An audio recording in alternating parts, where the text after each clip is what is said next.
Goodluck Jonathan est en visite à Bamako. L'ancien président nigérian et médiateur de la CEDEAO dans la crise malienne a effectué un bref séjour au Mali du 5 au 7 septembre. Objectif de ce déplacement, s'assurer du respect des engagements pris par les autorités de transition concernant le calendrier électoral. Une série d'entretiens a été organisée à cet effet. Goodluck Jonathan a notamment rencontré le comité local de suivi de la transition, le Premier ministre Choguel Maïga, plusieurs membres du gouvernement, ainsi que la classe politique malienne et la société civile. Ce déplacement s'est achevé sur un entretien avec le président de la transition, le colonel Assimi Goïta.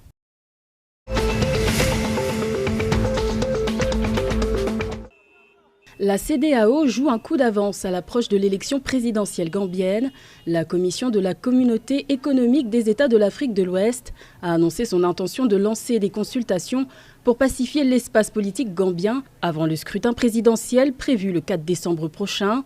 Débutées ce lundi 6 septembre, ces rencontres prendront fin le 16 septembre. Le but de ces consultations étant d'assurer un climat politique, pré- et post-électoral serein avec l'ensemble des parties prenantes jusqu'à la publication pacifique des résultats électoraux.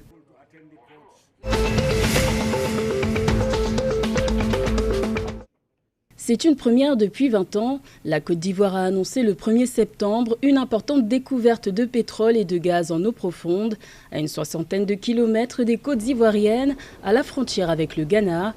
Une nouvelle exploration industrielle située à plus de 3500 mètres sous le niveau de la mer. Son potentiel serait d'environ 1,5 à 2 milliards de barils de pétrole brut et de plus de 1800 milliards de pieds cubes de gaz associés. Si ces données sont confirmées, la Côte d'Ivoire pourrait tripler sa production pétrolière estimée à 35 000 barils par jour, avec un baril peu rentable fixé à $60.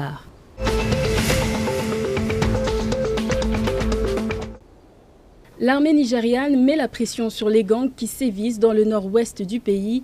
Après l'enlèvement de 73 écoliers le 1er septembre par des criminels armés dans l'état de Zamfara, l'armée a décidé de lancer une offensive, une action soigneusement élaborée avec la coupure le 3 septembre des réseaux des opérateurs mobiles pour une durée de 2 semaines.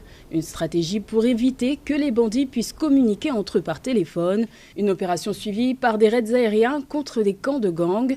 Selon les autorités, ces interventions ont permis de neutraliser un nombre important de bandits.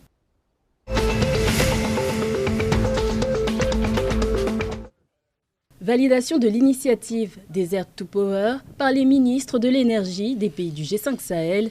Ces derniers ont approuvé le 2 septembre la feuille de route régionale de ce projet emblématique.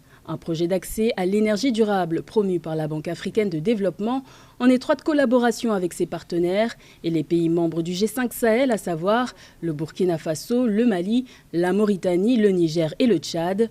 Le but de ce programme est de développer un réseau électrique stable et flexible, intégrant une grande production solaire au service de la sous-région afin d'améliorer l'accès à l'électricité dans les pays du G5 Sahel.